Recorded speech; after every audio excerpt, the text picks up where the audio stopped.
Oh, dala yung kulot mga pinagpalang friend, oh.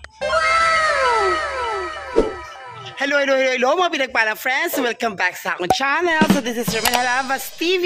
Tanawa na ko ng forman ako. Igang kasangatan ng mga pinagpalang friends na.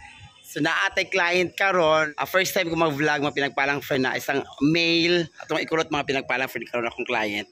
So keep on watching lang mga pinagpalang friend. Usahan ako ang mga transformation sa akong pagkulot. So sa kabuok ang very mubuk sa tanan atong kulot ng mga pinagpalang friends. So, look at hindi na pala Jesus. Araw agad siya. Diba? Keep on watching pa rin sa akong mga vlog. Lawan kong lawan. Nana! Hindi pinagpalang friend na itong ikulot karon nga hair. Laban ta na ha.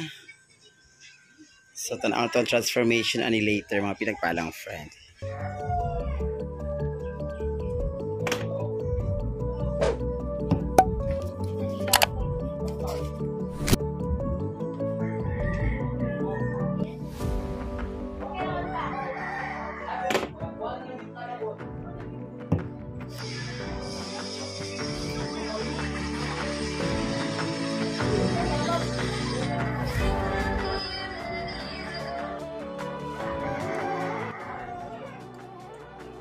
So muna ni ang result mga pinagpalang friend, no? Sa kanang extra short hair nga atong kuloton. Muna ni siya. Diba? Laban taan na mga pinagpalang friend. Okay, so girap na nato siya para mag-heat siya for about mga 20 to 30 minutes mga pinagpalang friend. Friend, nag-neutralizer na ta sa iyang kulot para muna siya ang mag-bond nga para mo panagid siya mga pinagpalang friend. Kapit na siya iyang kulot. Dayon, muna siya rinse out na dayon ta mga pinagpalang friend, ha? Ilam na kami noto. Kini sa mga 15 minutes to 20 minutes na siya. Pwede mo wong? Oh, pila mo. So ato nang gikuan mga pinagpalang friend, giantay na nato siya para ayang kulot ang result sa iyang kulot mga pinagpalang friend. Makita na nato ang result.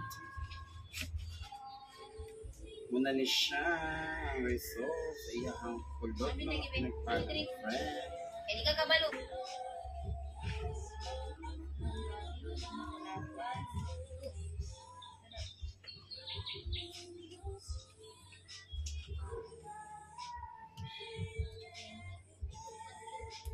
Tara yung buhok mga pinagpalang friend.